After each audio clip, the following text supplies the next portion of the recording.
আমরা এই সংসদে দেখতে চাই আগামী দিনের সংসদ। ত্রয়োদশ জাতীয় সংসদ নির্বাচনকে সামনে রেখে উচ্চকক্ষ গঠন বিষয়ে বৃহস্পতিবার এক জাতীয় সংলাপের আয়োজন করে Centre for Policy Dialogue CPD. এতে বিভিন্ন পেশার বিশেষজ্ঞদের নিয়ে সংলাপে উপস্থাপন করা হয় গবেষণা প্রতিবেদন।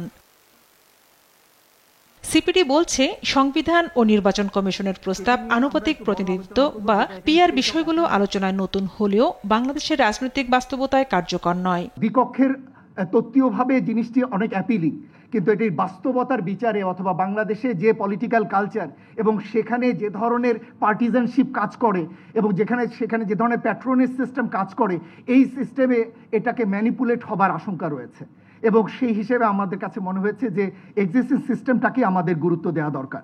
সংলাপে উচ্চকক্ষের প্রয়োজনীয়তা তুলে ধরে ঐক্যমত কমিশনের সদস্য বদিউল আলম মজুমদার বলেন, 2008 সালে বিপুল সমর্থন নিয়ে আওয়ামী লীগ সরকার গঠন করলেও পরবর্তীতে তারা স্বৈরাচারে পরিণত হয়। এই তত্ত্বাবধায়ক সরকার বাতিলের পর সবগুলো নির্বাচনেই হয় জালিয়াতি নির্বাচন হয়েছে, না একতরফা নির্বাচন হয়েছে, বিতর্কিত নির্বাচন হয়েছে। তো উচ্চকক্ষ যদি থাকতো তাহলে কিন্তু শেখ হাসিনার পঞ্চদশ সংসদ নিয়ে পাশ করা প্রায় অসম্ভব হতো। এ সময় উচ্চকক্ষ ও পিআর পদ্ধতি সাংবিধানিক সংকট দূর করে রক্ষা কবচ হিসেবে কাজ করবে বলে মত দেন এনসিপি নেতা আক্তার হোসেন। বাংলাদেশে কোনো আইন পাশ করার সময়টাতে নিম্নকক্ষে যতটা না আলাপ আলোচনা হয়, আমার ধারণা উচ্চকক্ষে তার থেকেও বেশি পরিমাণে আলাপ আলোচনাটা হবে। উচ্চকক্ষের বিরোধিতা করে সিপিবি নেতা রুহিন হোসেন প্রিন্স বলেন, দেশের আর্থসামাজিক প্রেক্ষাপটে উচ্চকক্ষ গঠন হাতি পোষার মতো। এমনকি নতুন শব্দ শুনলাম, সংসদের তৃতীয় বৃহত্তম দল, তারাও চিন্তা করছে ভবিষ্যতে সেকেন্ড এবং থার্ড হলে কি কি সুবিধা পেতে পারি। এই বিবেচনা থেকে অনেক প্রস্তাব করা হয়েছে বলে আমাদের কাছে মনে হয়েছে। তাহলে এই বাস্তবতার উপরে দাঁড়িয়ে একটা পার্লামেন্ট আর উচ্চ কক্ষ, তার ফল কি হতে পারে?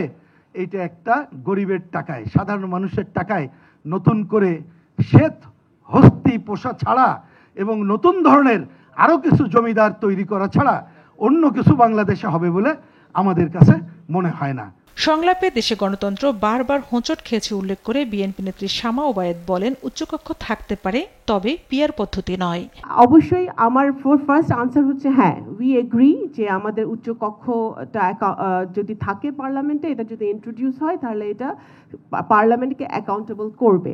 কি পদ্ধতিতে হবে সেটা আলোচনা হতে পারে, সেটা অবশ্যই আলোচনা হতে পারে। বিএনপির stand for now have a bicameral system through PR, এটা আমরা এগ্রি করি না।